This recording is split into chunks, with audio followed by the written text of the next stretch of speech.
Okay, everybody, welcome back. We are, as I said, on a tight schedule today, so we're going to keep this train running on time, I hope. Thank you all who attended the first part of the program. We're now moving on to our second panel, the Practitioners panel. And I am going to be as brief as I was for the first panel in terms of introductions, because I remind you that in the programs that are available outside, or which you may have in your hand, we have complete bios for all of our panelists. But I do want to quickly introduce our moderator, Marshall Tannick. I always have to correct myself because I almost automatically want to say what firm he was with, but he's now with Helmuth and Johnson in the Twin Cities.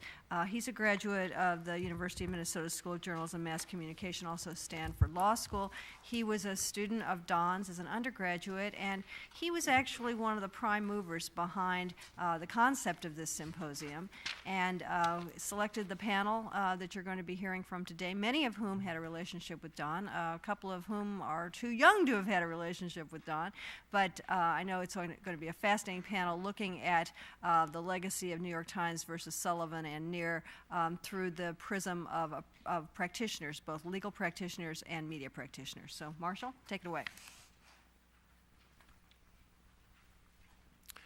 Thank you very much, Jane. This is the Practitioners panel, and Jane described it as such, and when she put the title Practitioners panel on this group, my first thought was practitioners of what? Well, we have legal practitioners, lawyers, and we have journalist practitioners, and we have a little bit of both. So we're going to take a look at New York Times and progeny and related matters from the standpoint of lawyering and journalism and the intersection of both. We'll go for about an hour or so, if we can last that long, and then we'll have questions and answers at the end of our presentation and get out of here in time for lunch. My relationship with Don and his family goes back a long way, actually from just about my first day on campus, on the other side of campus in the East Bank at Murphy Hall. Back in those days, I know it's changed a bit, but you could actually sign up and become a journalist major right as a beginning freshman, and I did. And Don was one of the first professors I had, and one of the last professors I had him throughout my 4 years there. And he was my advisor, and I became quite close to him, and I think he became close to me and our families and so on and so forth. But Don was the inspiration for me getting into to law, and it was at a mentoring session I was having with him, an advisee session, I guess, sometime in about the middle of my senior year, and I was not sure what I wanted to do at that point, and I was grousing and complaining a little bit that in another class I had received a couple of poor grades on some papers I had handed in, news articles, magazine articles. One of them was from Professor Mitch Charnley, who had given me a large F on my paper and said, rewrite it, which I did, which got me back to a C. And I had spelled a couple of names wrong, which of course is the cardinal sin for a journalist, no matter if you're in social media or writing hieroglyphics. It's always been a cardinal sin, and I was quite disappointed at that. And I told him that, and then I also had written another piece, it's a classroom piece for Professor Everett's class, Professor Emery's class on editorials. And I had messed up a few small facts that weren't essential. They were very small matters, but I gotten a date wrong on something in this editorial. And he again had given me a bad grade on it, and I showed this to Don and said, geez, what should I do about this? And Don leaned back in his chair. I think it was room 109, or 107, was on the first floor there. What used to be the first floor, it's changed now. But and he kind of pensively leaned back and looked at me and said, Marshall, did you ever think of going into law? And I did. Or a little bit more flexibility with the facts sometimes in journalists. At any rate, we have a distinguished panel here, and it's going to be a lot of fun and interesting and hopefully educative as well. You've read the bio, so you know the folks, but I'll just introduce them very briefly. John Borger, preeminent lawyer representing largely media interests and defendants in most cases, not always. Gary Gilson, former journalist, still a current journalist. I guess you can never be a former journalist. Head of the Minnesota News Council for many, many years. Barbara Jones, practicing lawyer, journalist, and executive editor of Minnesota Lawyer magazine, keeps her hand both in law and journalism. Next to Barbara is Jack Sullivan. Jack's a practicing lawyer, does a lot of business and commercial work, and formerly was with the Associated Press and St. Paul newspaper, so he brings, again, a journalist and lawyer background to our panel. And at the far end there is Pat Tierney. Pat's an attorney, private practice. Pat does a lot of different things, largely but not exclusively representing plaintiffs. And Pat has probably handled more and more successful plaintiffs' defamation cases in Minnesota than anybody else. And it's a real marvel at some of the results that Pat gets, either through settlements or verdicts. And some of them even stand up on appeal, don't they, Pat, from time to time? Well, let me start out by giving you a quotation here, and I'm going to ask John Borger, who knows a lot about lots of things, especially media law, if he can identify who said this and if he agrees with them. The quote is, and this is a fairly recent quote, speaking about New York Times at its 50th anniversary a month and a half ago, the speaker said, "It was wrong. I think the framers would have been appalled. It was revising the Constitution." So this person said. John, who said it, and do you agree with that person? Well, I don't agree with that person, and I don't know for sure who said it. All right, well, I'll tell you who said it to make it easier for you. I would guess it would be Justice Scalia. You're right, John. Was he wrong?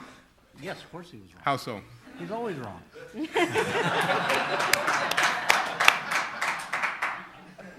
How so? Well, I think that Sullivan returned the law of defamation to really the kind of free-for-all roots that the framers had in mind, and that got twisted at first in the Alien and Sedition laws, which Sullivan explicitly rejected, and then over the course of years in the common law in the state courts, that also showed an evolution in the states towards the same freedom of press that Sullivan recognized as having grown up in the states and fashioned a test under the First Amendment that resembled in many ways the sort of free press protections that the states had recognized as a matter of common law. Well, certainly as a defender of the press, and as you've done so well and successfully in your career, John, you would presumably say that Sullivan is a good thing for the media. But my question to you is from a public interest standpoint, is the Sullivan decision good, bad, or indifferent? I think from a public interest standpoint, it is very good. That even with Sullivan being invoked by what many people would regard as the bad guys, it is better to have them all out in the open than to have some set of government officials deciding who is good and who is bad. I think that the people in the South, in Alabama, the jurors, if they represent the people, obviously thought that the New York Times was the bad guys, and the civil rights leaders who were co-defendants in that case were the bad guys. And what Sullivan established as a matter of constitutional law was that you don't have a government entity deciding who's good and who's bad when it comes to free speech. Well, as some of our speakers in the previous panel indicated, the Sullivan case, of course, was in the context of the civil rights movement and may be viewed as significant a civil rights decision as a First Amendment decision, or maybe not. But at any rate, it's certainly enmeshed in that era. It also, as a couple of our speakers mentioned this morning, that it was heavily imbued with ethical considerations, and ethical considerations in how the media does its work was certainly a principal issue that the Minnesota News Council took up during its years of existence. Gary Gilson was the executive director for many years. The News Council is no longer in business these days. Its mission was to assess and determine disputes relative to the fairness and accuracy of the media. I served on its board for 6 years. I think I served 2 terms. And we heard a number of different disputes that wouldn't ordinarily make their way into the court system for a lot of reasons. And the News Council, in its heyday, was one of the only functioning news councils of its type in the country. It's no longer in existence. And my question to you, Gary, is why did the News Council fail, or did it? Oh, it didn't fail because it performed such a great service not only for the public but for the news media. Enlightened managers in the news business embraced the idea because they finally understood that, as opposed to the New York Times executive editor Abe Rosenthal's point of view, in which he said, any outside scrutiny of our newsroom is like the camel's nose under the tent. Things changed since Abe Rosenthal. Even the New York Times changed dramatically. If you embrace accountability, you build trust. And there were many, many examples in the News Council experience where news organizations not only participated willingly, but even if they lost a case, so to speak, went back and changed their policies. The Star Tribune did that brilliantly in a case brought by a group called something like Black Citizens United, who took up the cudgel for a 15-year-old black girl who was unwed and pregnant, and the Star Tribune ran a series, or a long article about her, following her through the 9 months of her pregnancy with her cooperation and her mother's cooperation. And the Minneapolis paper went back, they prevailed in the case. The News Council upheld the Minneapolis paper and said it was a fine piece of journalism. The black people's point of view was, we're about 1% of the population in Minnesota. Couldn't you find an unwed white mother, pregnant woman? Anyway, Joel Kramer was the publisher at the time, and it was unprecedented to see a bold-faced box on page 1 that said essentially this: we know that you know that we don't do a very good job of covering communities of color. So we're going to try to do better, and we hope you'll hold us to account for this. I never saw anything, any newspaper like that, and they did a better job. That's the principle. You don't have, we could cite many cases. But I sat in this room 13 years ago when Geneva Overholser spoke, and out where you are, there were about 150 journalists, mostly reporters and editors. And she said, talked about the virtues of the First Amendment, and they were all nodding. I was sitting about where Bill Babcock is sitting.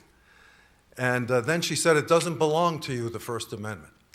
And it was as if the jaws dropped collectively and hit the floor. She said, it belongs to the public and it's on loan to you, and unless you use it responsibly, they're going to take it away from you. And they scoffed in the audience. Well, that was April of 2001. September 11th of 2001 happened, and about a week later, after the media coverage of that tragedy, there was a public opinion poll, and about 85% of the public said that the government should place restraints on the press. And I said to myself, what happened to civics education in grammar school? What happened to American families that didn't explain to their children that the press is on your side? So when I heard the first panel talk about how legal matters go over into ethics, I think that something like a news council is needed. And it set a great example, and it was founded by newspaper people. Phil Duff of the Red Wing Republican Eagle was the prime mover. It's a tragedy, and we'll get into social media in a little while, I'm sure. It's a tragedy that there's no accountability forum other than going to court, and we didn't handle very many defamation cases. One of Don Gillmor's interests, among many, in the law of defamation concerned correcting your mistakes, retractions, corrections, and the like. And I know Don did some work on this. He was a pioneer in drafting what was at that time called the Uniform Retraction Act, which was circulated amongst the knowledgeable people in the defamation world. And Don, it was a particular interest and concern of Don's of how newspapers and media in general correct their mistakes. The News Council is one vehicle, I guess, and you've indicated a vehicle for making changes in policies.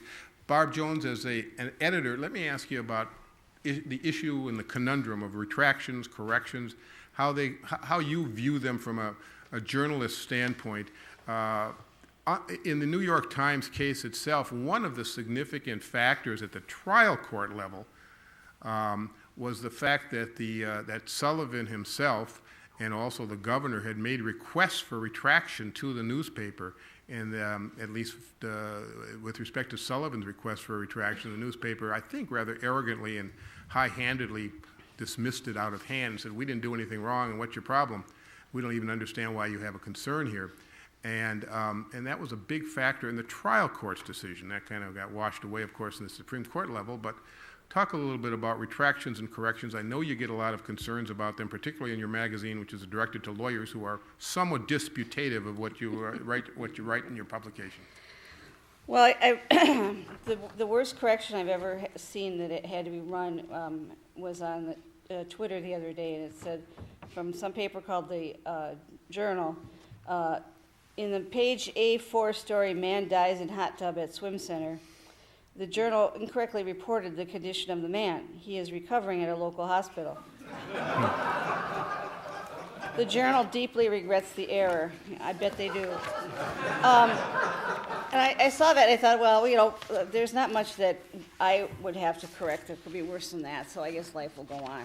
But my attitude and my boss's attitude toward corrections is, you know, we run them. We're not unwilling to do that. We make mistakes. You know, I am always happy to hear from people, judges, that I've misstated their opinions, or lawyers or whatever. And I always want to hear it for several reasons. One is, once something gets into the paper and it tends to kind of stay there, you know, and get used as a resource and so forth and so on. And also because it's just the right thing to do. I think I can't imagine why you wouldn't do it.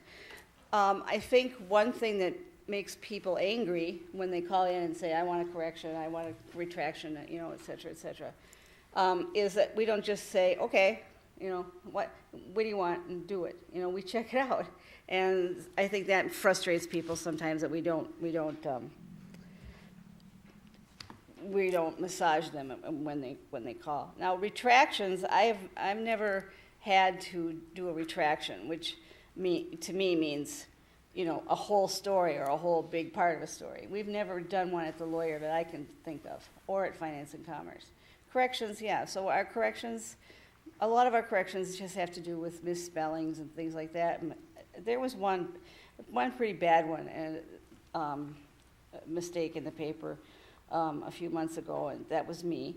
And I misunderstood this judge's order. I read it, and I'll go to my grave saying it was badly written, but anyway, but I did it wrong, and I naturally, I had this incredibly, the litigant in the case that we're reporting about was extremely disputative, and anyway, it was not fun. It was really bad, but and I was very embarrassed. But we did it. We don't fight it. We've got no problem with it. One other thing I'll say is that for us, I'm only talking about our paper now. It's just not possible to plan for a correction on the same page all the time in the paper. It just isn't the layout thing. We can't do it.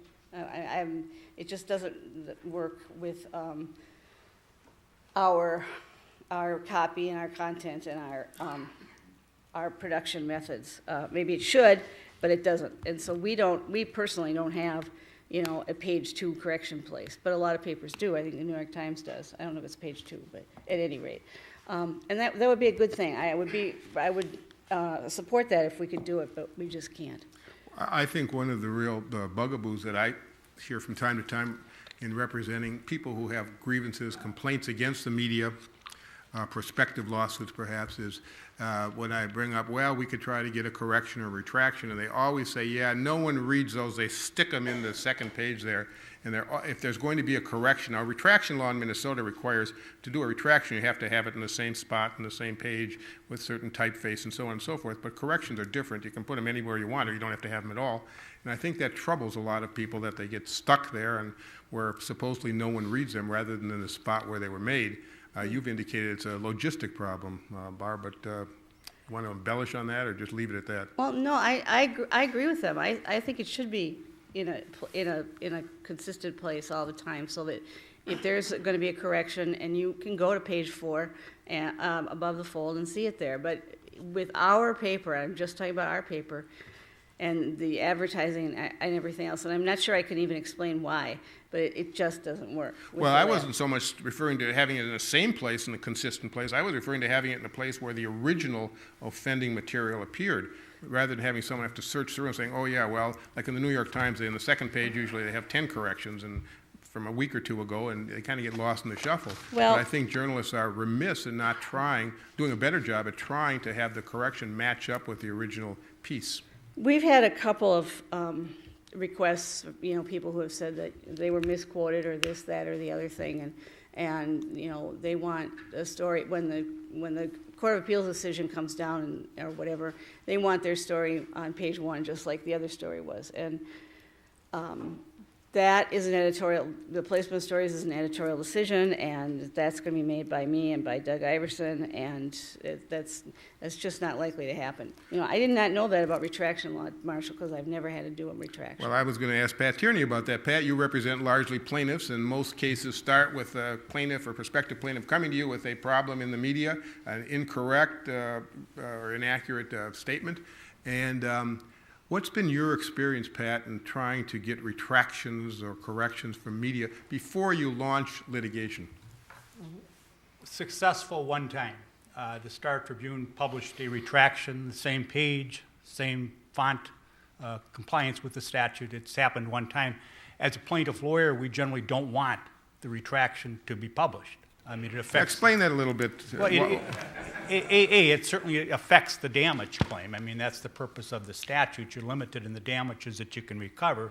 B, I don't think representing plaintiffs is ever a great idea to have the matter published again in the newspaper in any form. I discourage my clients from asking for any kind of correction, anything that would cause publicity to come back to the statement they made. So we do the demand for retraction if it's a written article, and if the statute applies, we do the demand for retraction.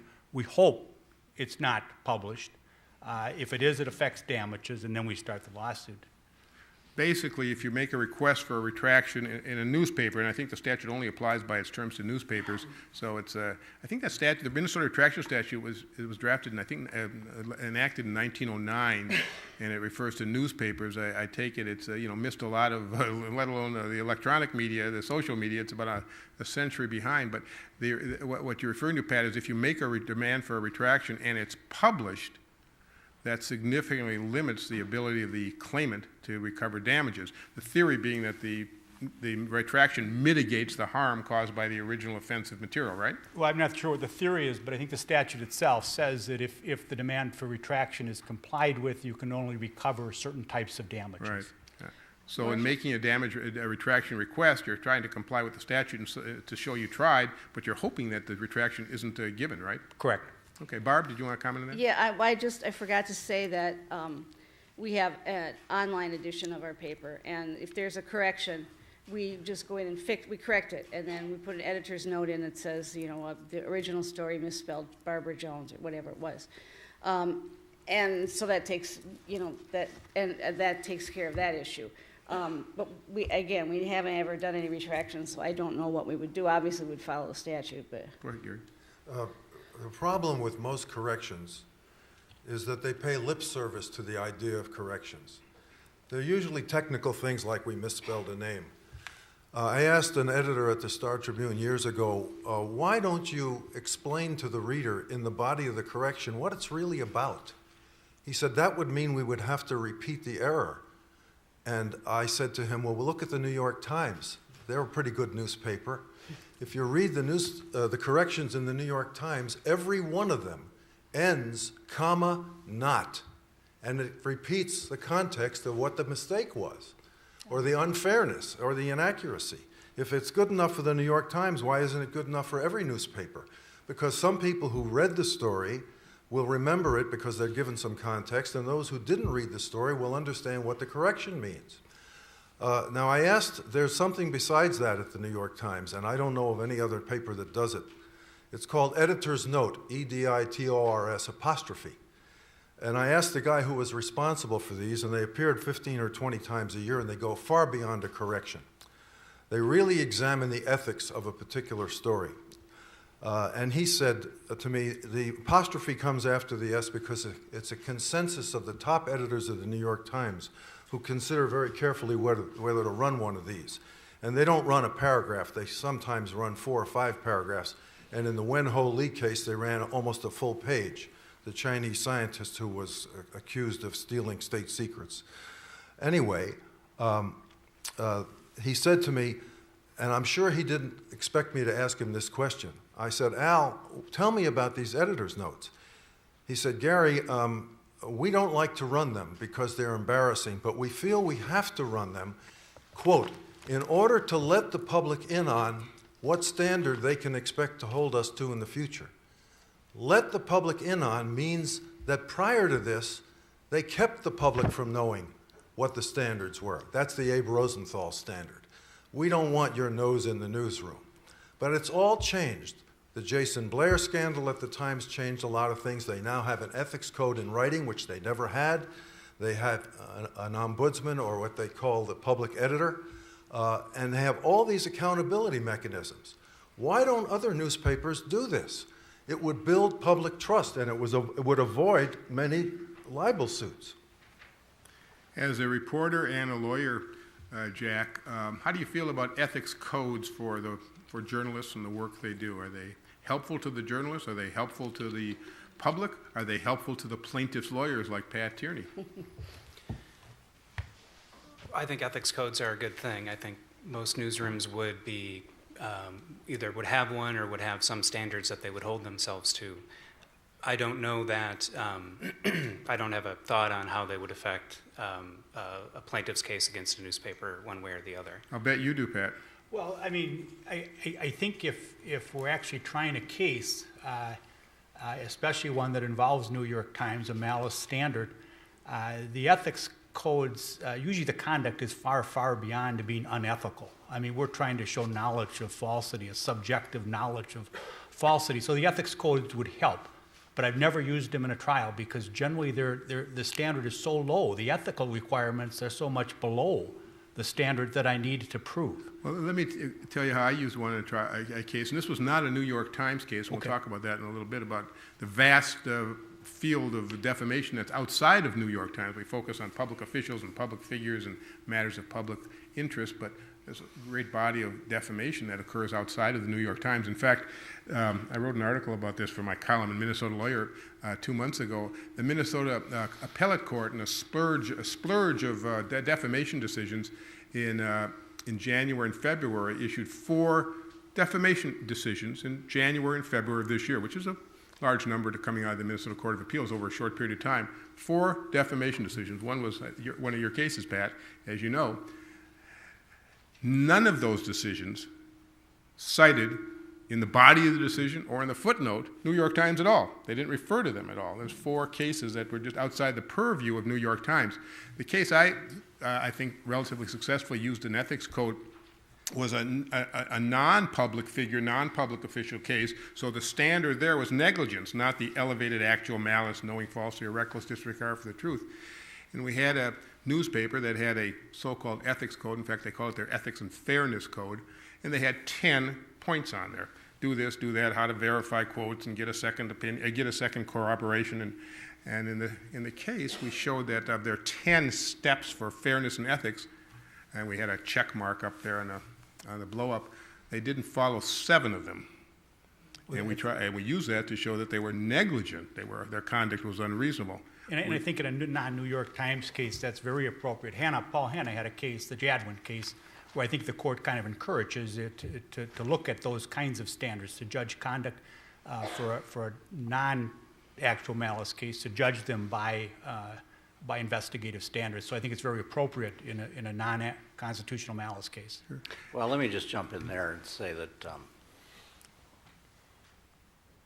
there is sometimes a fear among newspapers and other publications about ethics codes or fairness codes and whatever.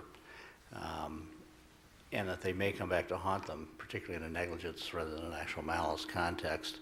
But I think you have to remember generally that even on a negligence standard under Gertz and Jadwin, the negligence is not a broad-based, was it fair, did you do something wrong? It has to be negligence tied to whether the publisher, whether that's an individual or an organization, knew or should have known that the statement was false. It's not, was it fair or unfair? It's not whether you should have had 10 sources instead of 5 sources, or 2 sources, or a single source. It's what you should have known. And industry norms may come into that, but that's industry norms. You are free, I think, as a publication to set your internal standards higher than what the general industry is without having to have that come back against you as a showing of negligence. And a lot of courts have refused to have those sorts of codes put into evidence. Judge Sack will certainly have a better sense of how many courts have gone that way than I do. But I think it's a fairly rare case where either a society of professional journalists or another industry group or even the publication's own internal standard ought to come into evidence as proof of negligence as to whether you knew or should have known that a particular statement was false. Well, over the years, Gary, in the proceedings before the News Council, what kind of standards were used in determining fairness and accuracy? The Society of Professional Journalists Code of Ethics was one of the fundamentals, and it had to do with the need to tell the truth, to minimize harm, especially to innocent people, to be accountable, and to maintain your independence. In other words, not to be in the pocket of any source or any subject of any story or a sudden adversary of a subject of a story. Those are basic. And also, if you're going to use deception in a case, now this is a real debate. Some people are purists and say you can't use deception in any form in gathering news because news is supposed to be about truth and deception is a lie. But the SPJ code says, and I happen to agree with it, that if the public health and safety is at stake and there's no other way to get the story, it's okay to use some form of deception, such as a hidden camera. So that was one basis of it. But it's very important to know, not only did over the 40 years of the News Council experience, did the cases come out 50% upholding the news organization and 50% upholding the complaint. But also, nobody on the News Council had an axe to grind. These were extremely independent-minded journalists and non-journalists who wanted to perform a public service. And the mission of the News Council was not just to help the public hold the news media accountable, it was to help the news media avoid lapses that would lead to complaints or lawsuits. So it was a very broad-based approach. Can I just jump in there? Sure, jump, John. And follow up as well on your question to Gary about why the News Council may have failed.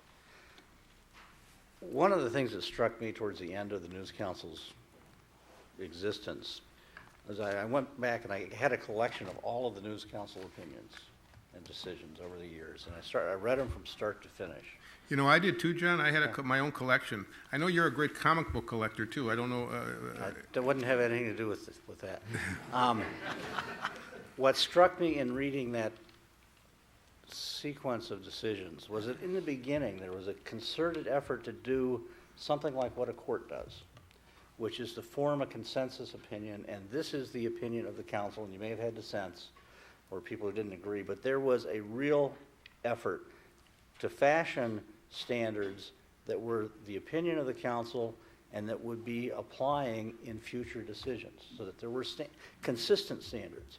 And towards the end, it became a collection of, I vote this way, and here's sort of why, and here's a paragraph or so, and there was no apparent attempt, there may have been an attempt, but it wasn't apparent in the decisions, to really fashion consistent standards that would be applied not just in this case, but in future cases, and that built upon the body of work that the council has done. Well, that was after I had already left the council, John. So maybe that's the reason why. Well, I could never accuse you of being inconsistent, Marshall. Pat Tierney, can you give us an insight on what you as a plaintiff's defamation lawyer looks for in terms of what makes for a good plaintiff's defamation case as you're formulating your case and deciding whether to take it or not, and and moving forward with the case strategically and going through a settlement and mediation process? What are the key features you're looking for that makes a good plaintiff's case?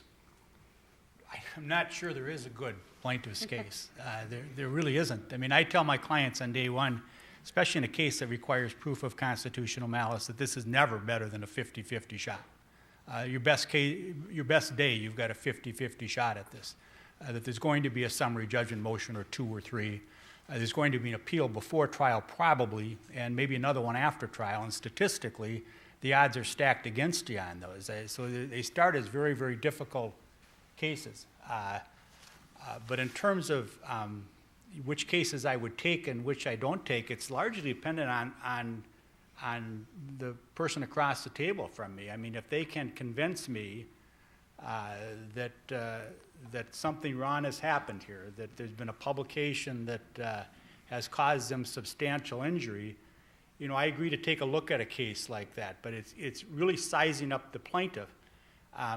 If it's a case involving constitutional malice, there is really no way to know if it's a good case or not, because we don't know, and there's no way of knowing what the state of mind of the reporter was at the time you're meeting with your client. So you can't really size up a case that way. I will tell you that there are some media outlets that have seem to be more subject to liability than others. I think the print media in the cities here is very good. I'd be very reluctant to sue the print media in the Twin Cities area because I think they do a very good job. I think there's others that I would be more inclined to sue, and I'm not going to go into that, but there are some that have a reputation of maybe not doing a great job, and I would look harder at those cases. In the previous panel, reference was made to the resources and how the typical person, ordinary person, really can't afford to do what some of the media does in contesting these cases, going through the appellate process and so on and so forth. I take it, Pat, for the typical, normal, individual plaintiff, whether they're a public figure, well, maybe some public figures differently, but public officials and certainly non-New York Times plaintiffs, most of the time, those are extremely expensive cases, and you have to face bite the bullet on the expense part of a case like that right at the outset, don't you? And how do you deal with that? Well, you have good partners. I mean, biting the expense on some of this means eating it yourselves if it becomes unsuccessful, because you've got clients that you can send them the bill for costs and expenses, but it's not going to get paid. We always try to have the client front some costs, some expenses. Some of these need to be done on a contingent fee basis, so they're very risky going in. Very high risk, low reward litigation, which is not why there's not many lawyers that do it. I mean, it's not a rewarding area to practice in as a plaintiff lawyer. But I think what triggers it, Marshall, more than anything, is if you've got somebody across the table that you can tell has really been harmed. You can tell when you talk to them, when they start crying during that first interview, when they break down, when they tell you how they read this publication with their children sitting in the room. When you get that from a person and you can kind of believe in them, I think those are the cases that we tend to take. And it's got a lot more to do with sizing up whether this particular plaintiff has been harmed. I was reading a book last night. Andrew Jackson had been elected president. There was a period of time before he took office, and his wife Rachel died during that time. And Jackson attributed it much to the stress that she was under by the defamatory statements made during the election process. He was accused of having married her before she had divorced her first husband. I think they had accused his mother, who had been dead for 50 years, of some bad conduct. There was a lot of things, but the stress of that, Andrew Jackson attributed the stress of that to his wife's death. I have other examples in my own practice where this has happened, but this can be a very, very devastating injury to people. And I think that's what we look at when we take the cases. We can't really size up the defense on a case when we first meet with a client. We can't tell what the reporter was thinking at the time he published, and we tell them they're tough cases, and we take those ones where we think a client has been injured. Well, let me ask what the reporter was thinking. Jack, on a day-to-day practical basis as a working news person, how does New York Times and progeny affect you and your colleagues? I reread New York Times versus Sullivan within the last week or so. For the first time I read it since law school. Surprisingly, I don't read it every week or so to remind myself of the principles in it. The thing that struck me was the extent in which the court's decision accurately foresaw what the effect of the opinion was going to be, in that it was going to remove the threat of a libel action, the chilling effect that that might have in a newsroom. I spent 13 years in newsrooms, and I don't know that I recall a conversation that revolved around whether we could do something or whether we were going to be sued if we did something. The conversations were about whether we should do something, and should is a question of ethics, and can is a question of law. And I think what New York Times versus Sullivan provided was the space in newsrooms to be able to have those conversations and to determine what should be done as opposed to what could be done. Did it also, Pat, have the effect of making journalists less careful? Is that directed at me? Yes. You know, I don't know. It seems to me that we are all kind of judged on a day-to-day basis in whatever profession we are on a standard of reasonable care. It seems to me that reporters are willing to accept that kind of a standard, and a good reporter would publish what they have investigated and believe to be true. If you meet that basic standard, you're going to be protected under New York Times. I honestly don't think reporters need the New York Times protection if they're just doing their job. And I would disagree with that. With your question, Marshall, I don't think that somehow no reporter wants to be careless. No reporter intends to be careless, and I don't think that New York Times affected that level of professionalism and those personal and professional standards that people would apply to themselves in any way. Gary, in the work that you did with the News Council and the cases you saw, and there's such a wide variety of them, almost all of those disputes that came before the News Council are cases that they're not even cases, they're disputes that would not find their way into the court system, either because there's matters of principle but no damages, or because they don't lend themselves to legal liability and so on and so forth. Where do those cases go? What do you do when you don't have a News Council or some vehicle like that to address people who are aggrieved by the media, and maybe they can call up and ask for a correction, but it's more than a correction, as you indicated in your remarks about the Minneapolis newspaper article. That wasn't just a correction; that was a change in policy. How does a person get that attention for an injustice like that, if it is an injustice? One way is if a news organization has a reader representative. I think at the height of the ombudsman movement, or reader representative, there were about 40 in the country. I'd be surprised if there were 20 now. There's no more reader representative at the Star Tribune. There was a half-time reader representative at the Pioneer Press. That's over with. There's got to be some institutionalized way of addressing people's sense of being harmed. And that person has to be independent of the newsroom. It's very hard. There's no journalism review, really. The Columbia Journalism Review is not likely to write about a dispute here. The News Council had a value because people who felt harmed had a place to go. And you're right, they were not lending themselves toward lawsuits. But the discussion of standards was a very important thing. And as John said, how do you decide the standards? It was a matter of discussion.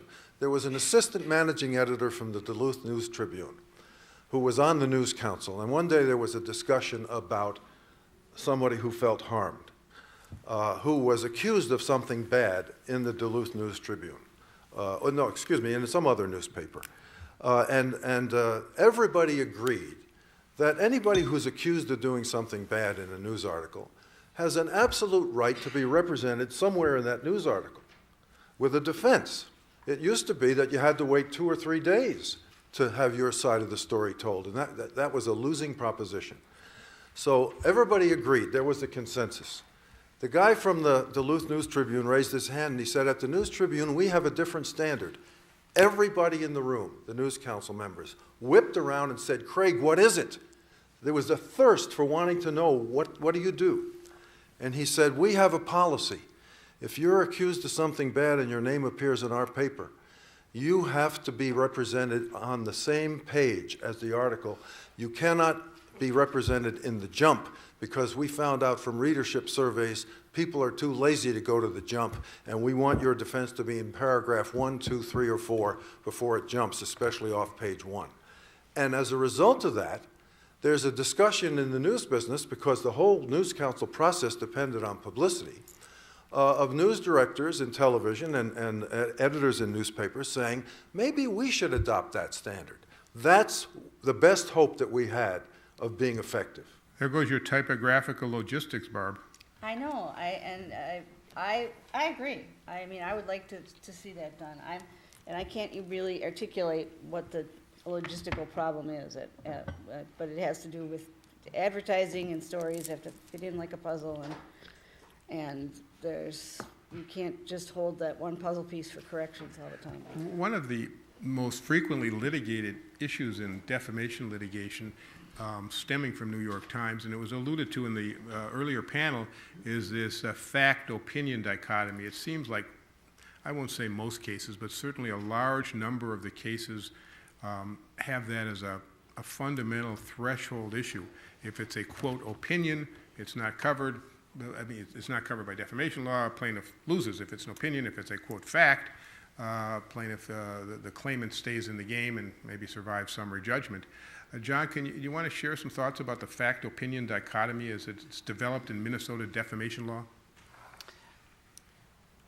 Well, it was pretty firmly rejected by the United States Supreme Court in those terms back in Milkovich versus Lorraine Journal, where the court made clear that just putting "I think" or "it's my opinion that" doesn't insulate you from liability. The test got a little more sophisticated in the wake of Milkovich, and it basically boils down to, is the statement one of verifiable fact? If you really can't prove it through evidence, then it's not going to be actionable. And, obviously, you get into those with God is great or God is dead. I mean, how are you going to prove that? Is someone a bad worker? In some contexts, that can be an opinion. In some cases, we're non-actionable. In some other situations, such as a job reference, you're implying that there is a factual basis, and a jury might be able to figure that out one way or the other. In the mid-90s, the Minnesota Court of Appeals in Hunter versus Hartman talked a lot about the whole context and the importance of context. What is an audience member expecting from the statement? If they're hearing a lawyer say, "We're going to win this case," or "We have a terrific defense," they're going to look at that as somebody having an opinion, not asserting a straight-out fact. If they're talking in a sports talk radio show, most of that, even if it appears to be a factual statement, might be considered by the audience as just a lot of bloviating. So I think that there is a lot to be said for the continuing vitality of that distinction. The context is important, and Pat, you had, among your cases, you had a very successful case in which you, for your plaintiff, successfully sued a newspaper for comments made in a marked editorial. That certainly looked like an opinion. Do you confront that issue from time to time? I know you do, but I mean, how do you deal with the fact-opinion issues that I know come up in a lot of your cases? You know, and I think I kind of agree with John on this. There's so much dependent on context. It's not just the editorial, it's what's said in the editorial. John's case, the Hartman case, it's Sid Hartman. I think if you had somebody else who had made the comment, readers might have believed it more. But I think Sid Hartman has a bit of a context issue himself. That's a special Sid Hartman immunity rule, right? Well, I think it might have been in that case, because it does talk about the context of that talk show. And so I think a lot of this fact opinion is a context-based argument. And I thought when Milkovich came out, it was going to really help the plaintiff bar, because now we don't have opinions. The question is whether it's provable as true or false, and to me, a jury can decide that issue every time. Maybe the God example they can't, but most examples a jury can decide whether a statement is provable as true or false. They can decide that issue. Obviously, it's a court decision, not a jury, but I think you can make an argument that any statement is provable as true or false. Almost any statement. Well, John mentioned the example of the statement of a bad employee in a reference letter. A lot of defamation litigation outside of New York Times comes up in the employment context. We just had a Minnesota Supreme Court decision about 3 weeks ago that dealt with libel, defamation in reference remarks made by a supervisor to an investigator who was investigating a police officer, and a former supervisor made some negative remarks, and the issue there was whether that was actionable or not, or whether there was some kind of immunity for that. Jack, you see a fair amount of that, I think, in your litigation. In the litigation work you do, commercial litigation, business litigation, you see defamation issues come up in the employment context, and you don't have New York Times as a defense lawyer. You don't have New York Times to fall back on in most of those cases, do you? You don't, but you do have the Minnesota Personnel Record Statute does include some protections for employers in terms of what they release within a file to an employee, the things that they might say in a reference. It's not completely unprotected, a completely unprotected area.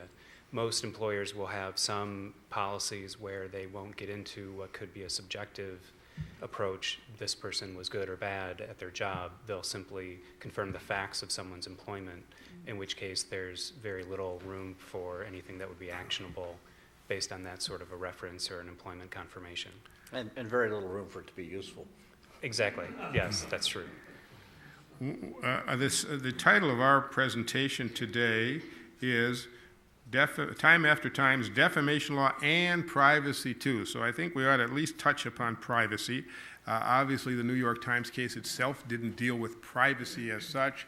The privacy thread of cases comes a few years later in Hill versus Time Inc., and it leaps forward in Minnesota to the Lake versus Walmart, which was not really a media case at all, but a common law privacy case.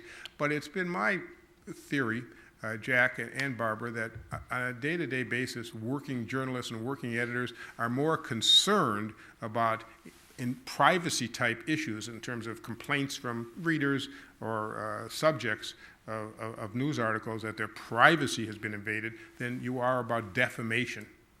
Am I right about that? That that's a little bit harder area to deal with from a journalist standpoint? Are we going too far? Are we invading someone's privacy?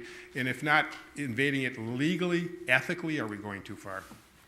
Well, I agree with you that there's the legal, ethical decision there. You know, you can do this, but should you do this? And we would talk that out. But the way that I dodge this problem is I just tie everything that I say to in a story to a court document, and whatever the court documents say, I won't. If it seems like it's, I don't always do that. I mean, but in marginal cases, a juvenile sexual assault case or something, I go with the I go with the court documents because I can't get in trouble then.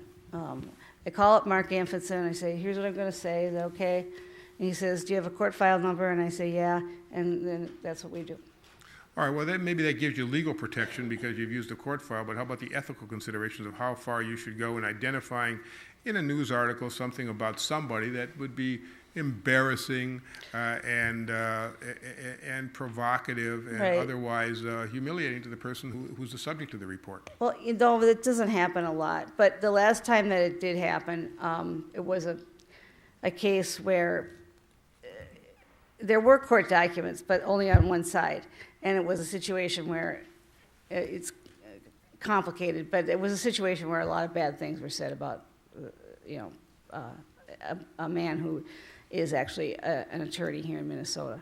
And what we decided to do with that was we spiked the story, and we will revive it when there is some sort of court action, when and if there's some sort of court action. It gives us something solid to report on. But right now, we've got a complaint, basically. And privacy-related issues were underlying many of the News Council cases, weren't they, Gary? Yes, and there were significant ones. This one never came to the News Council, but it was fascinating. A 16-year-old boy in Eden Prairie worked as a carry-out kid at a grocery store. And he lived across the street from a 30-year-old man who asked the kid's parents, "Can I take this kid on a camping trip?" Yes. The kid comes back from the camping trip and tells his parents that the 30-year-old sexually abused him.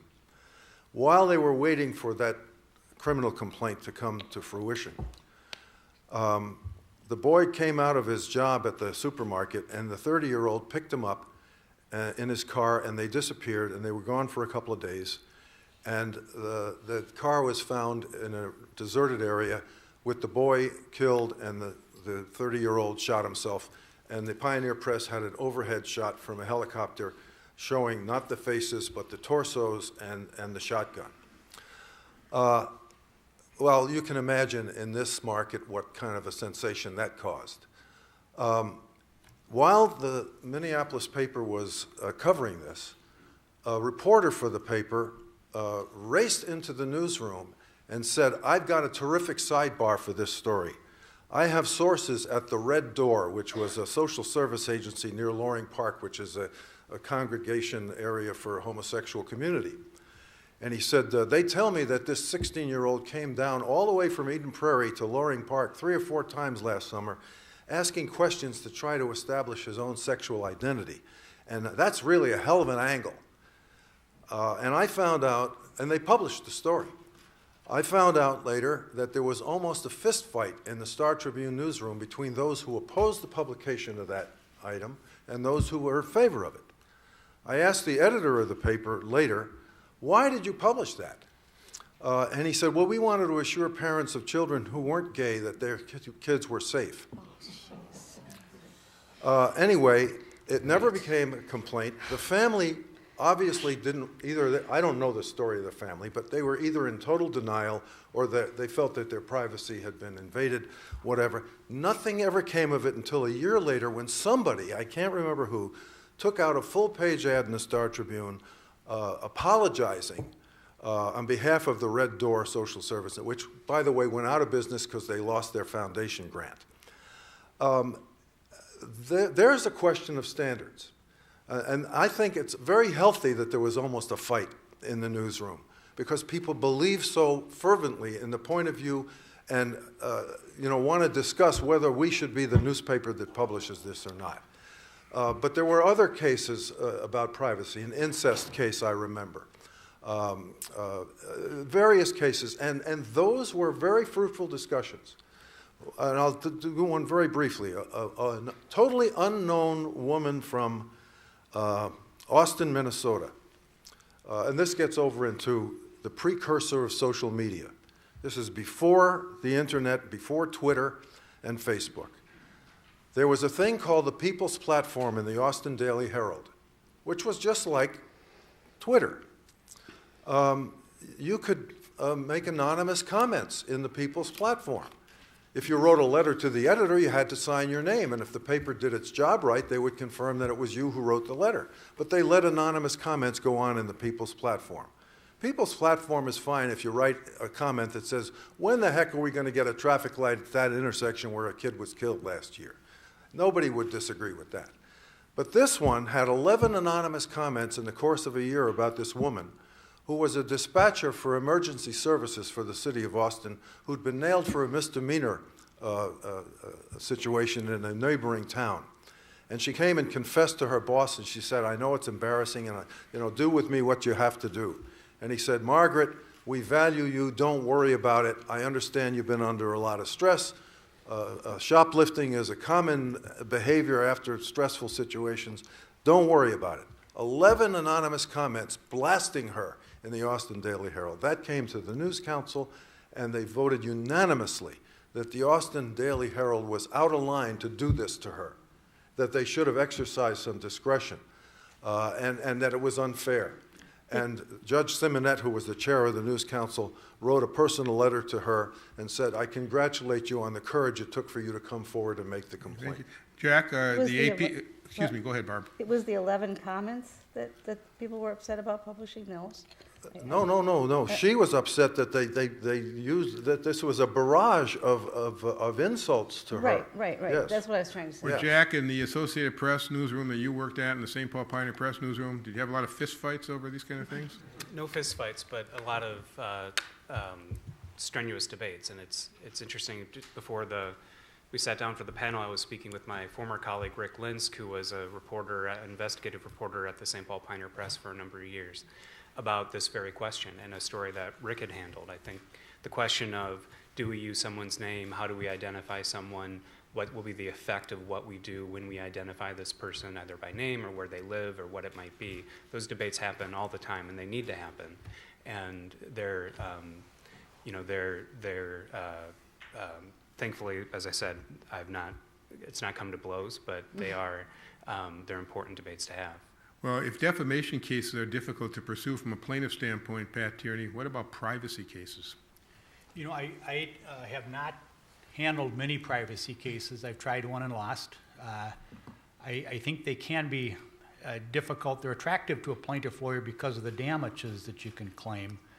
The law in general requires you to, puts a lot of restrictions on the ability to recover from mental anguish and emotional injury, but if you were to prove a privacy case, those kinds of damages would be recoverable, which make them attractive to a plaintiff lawyer. But I haven't had many people come with privacy issues that I thought were sexy enough to sue out. Let's talk for a moment before we open up for questions and answers. Let's talk a little bit about social media. You alluded to it, Gary, here. How is all these rules and regulations and doctrines and standards and the like, how are they being affected by social media, John? You do, the defamation defense work you do. You're seeing more and more social media cases compared to the conventional newspaper-type defamation cases? Well, there are some, and some of them involve media organizations, and some of them don't. I think that the whole phenomenon of social media is affecting defamation law to some extent, just as the civil rights movement affected defamation law back in the 60s. And perhaps one way in which it does is the whole concept of public figure, which we really haven't gotten into much, but it was the sequel to the public official doctrine of New York Times versus Sullivan.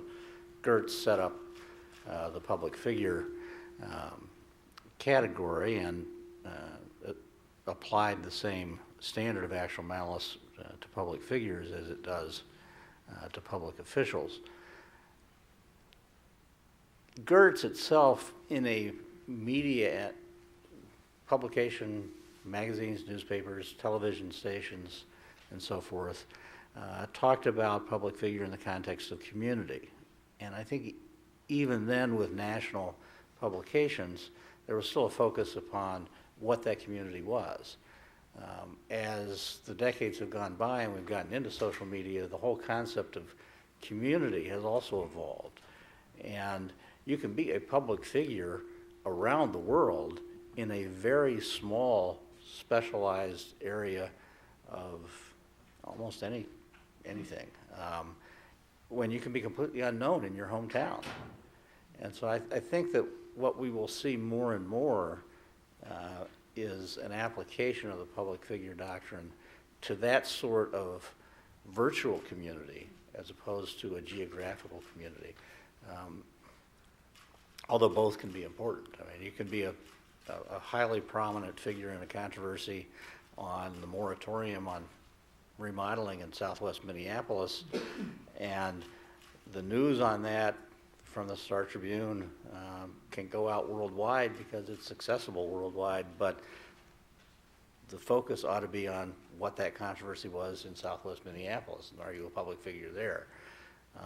You can also be a public figure on nuclear disarmament and have that published in a local community newspaper that has absolutely nothing to do with nuclear disarmament, unless you're giving a talk, but you're still a public figure for purposes of that story.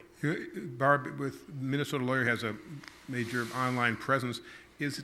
would it be correct in assuming that because of the online presence, you may have, the way that may figure in the whole concept of New York Times is you have less time to vet your pieces, to do the kind of review and investigation and even fact-checking compared to the normal news cycle? No, everything that's on the lawyer has, except for the blog, the Minnesota Lawyer blog, everything has gone through the normal editorial process. So that it doesn't, I mean, there's some, there's a rare situation where we'd put something up right away if we thought we had a scoop or something, but it would still go through the 5-6 sets of eyes before it went up there. All right, well, let's turn our attention to the hundreds of eyes and ears and mouths out there and see if anyone has any questions or comments they want to direct to our panel. Go ahead. Wait for the microphone. Identify yourself, please. Sure.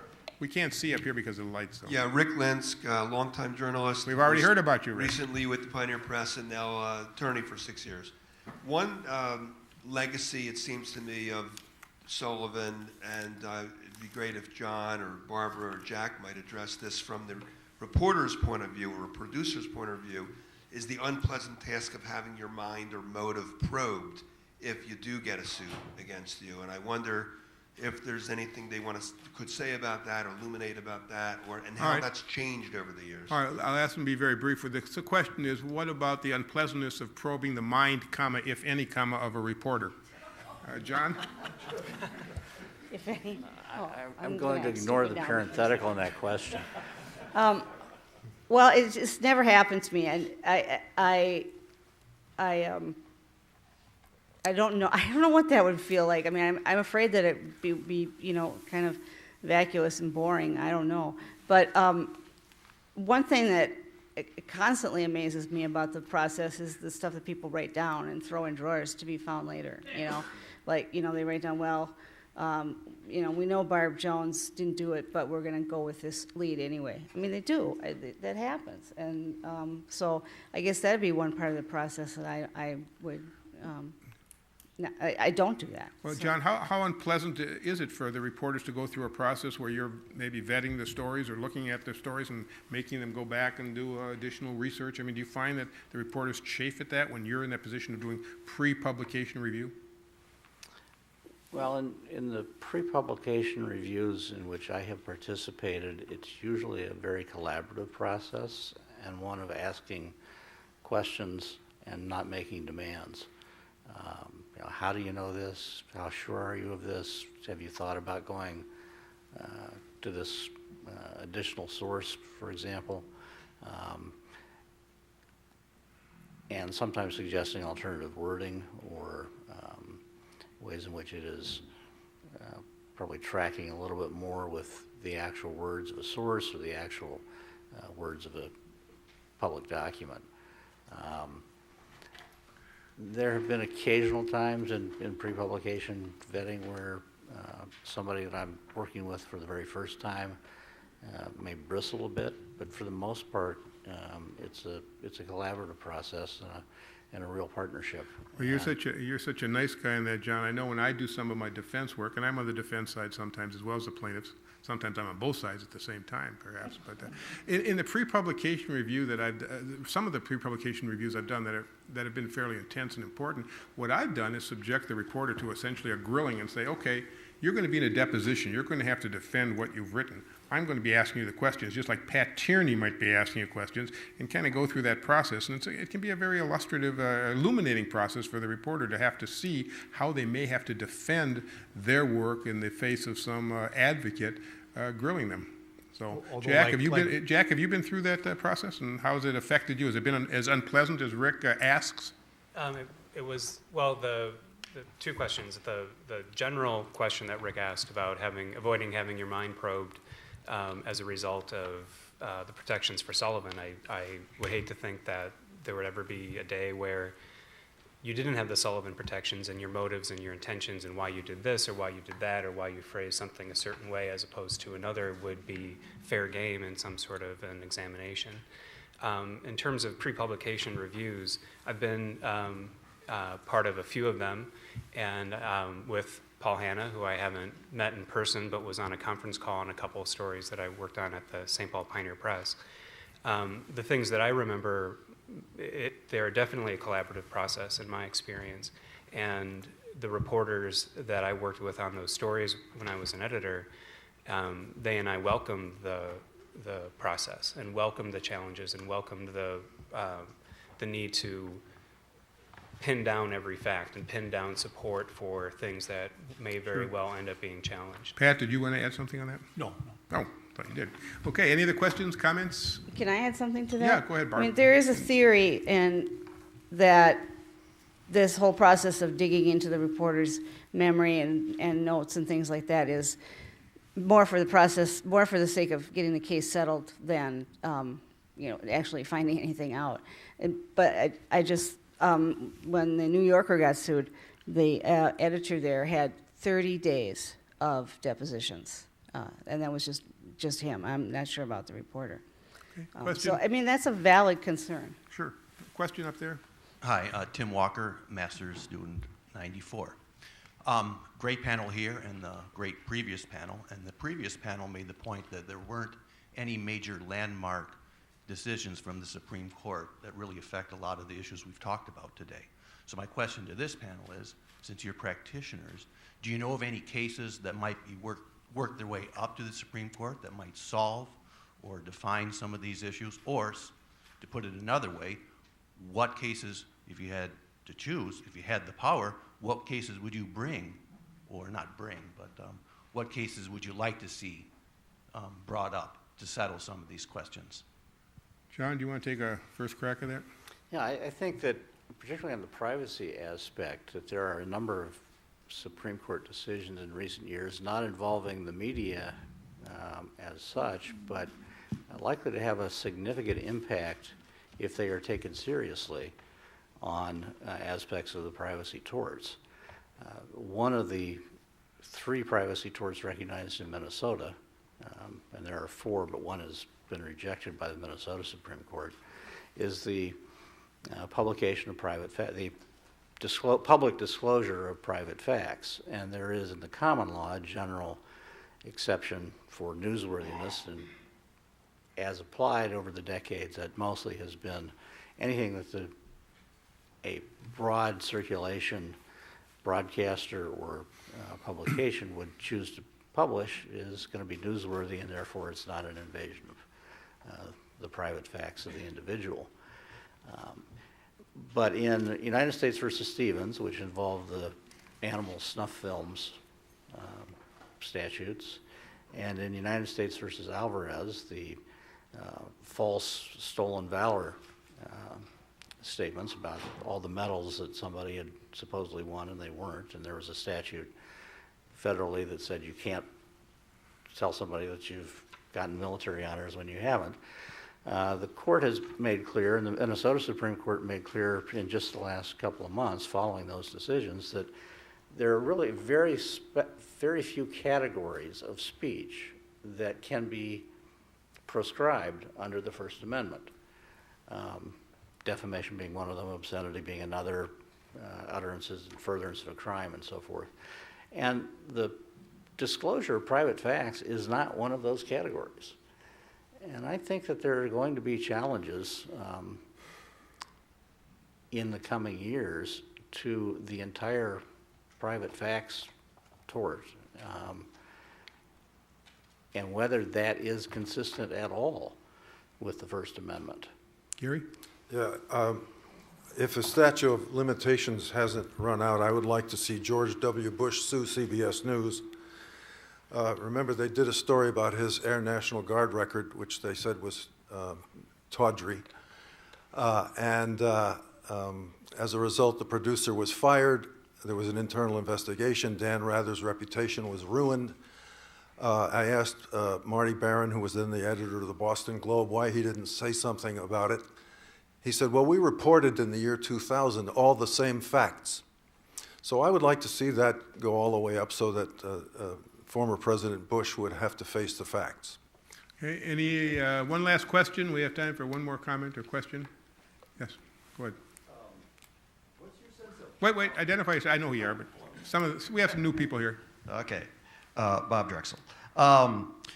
For any or all of the panelists, what's your sense of how much journalists actually know about the law or even think about the law of defamation as they go about doing the kinds of work that may ultimately... Well, we may not have time to ask all of them, but let's start with you, Jack. That's right up your alley. You know, it's funny, I thought about that as I was looking forward to participating on the panel, and I think it's somewhat similar to most Americans, if not all Americans, know the police can't search their house without a search warrant in almost all instances. There's a much smaller group that would know that the reason why that is because of the Fourth Amendment and the 14th Amendment. There's an even smaller amount that would actually be able to cite the U.S. Supreme Court cases that relate to that area. I think the same thing is true in newsrooms. People know what they can do. They know what they know where there are problems and what they would report. Do they know that the law, where the source of the law, and do they know New York Times versus Sullivan? It's something that they probably remember from their J school, but it's nothing that, the principles are there, but the actual details most likely aren't. Can I just ask the flip side of that question to you, Gary Gilson? How much do lawyers know about journalism? Well, I think you got a spectrum of lawyers.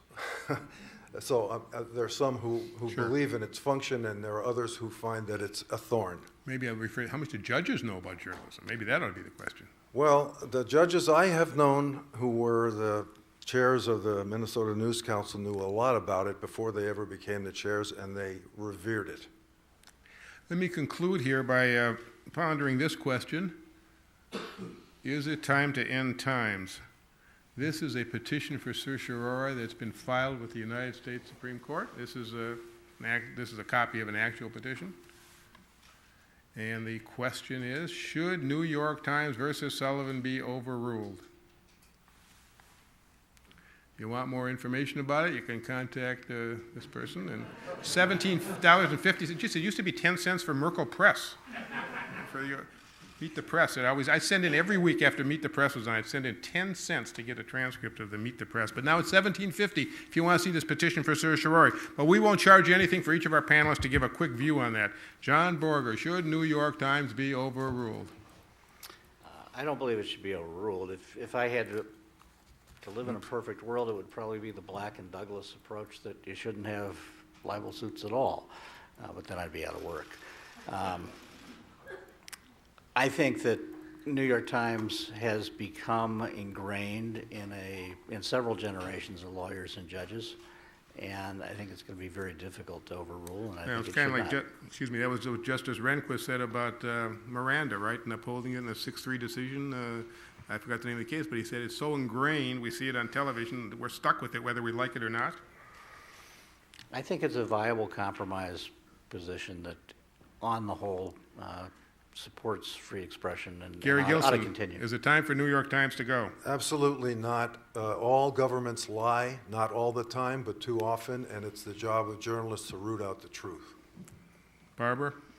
No, it absolutely is necessary. The only thing I do is Justice Brennan, toward the end of his life, regretted that he used the term actual malice because it doesn't really make sense. And so if we could change that without getting rid of the case, that would be the ideal thing. We could spend a whole another 90-minute panel discussion just on the term actual malice. Right. But we won't. We'll ask you, Jack, Yeah. is it time for New York Times to go or be replaced with something else, something different? It should not go, and I would add to John's list that there are generations of journalists also who are aware of the principles and the rules that it set forth, and that's become ingrained in newsrooms as well. Pat, your life as a plaintiff's lawyer would probably be easier if New York Times was eviscerated, but do you think it should be changed, modified, repealed, extinguished? New York Times is fine. If the principle is an elected government official should not be able to sue somebody for criticizing government, I buy into that. It's what's happened since time. Since times, it's really driven the law a little bit crazy. We now extend it to public figures. We now define those differently. There's been a great body of law since New York Times that I think has gone far, far away from the First Amendment, where now we have elementary school teachers who are public officials who are held to that same standard is where I think the unfairness is, and where you can't say that that was contemplated by the First Amendment. Well, we've come a long way from New York Times, and we've come a far way from near, and this is a good time to conclude our panel. Thank you very much, and thank you all for your patience and understanding.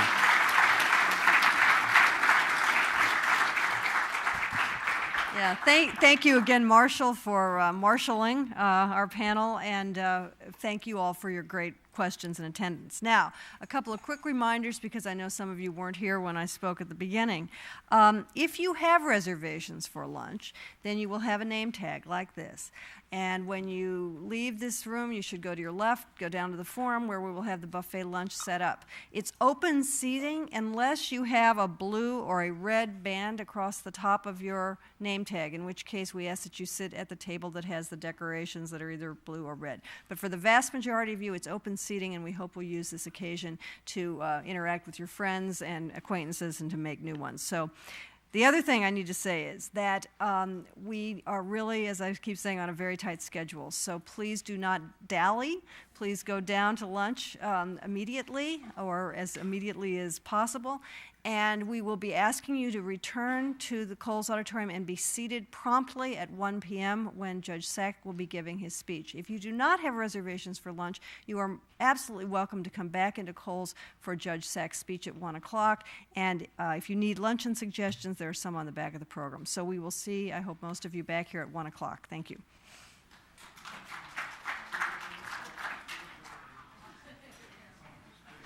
Get a picture taken of us.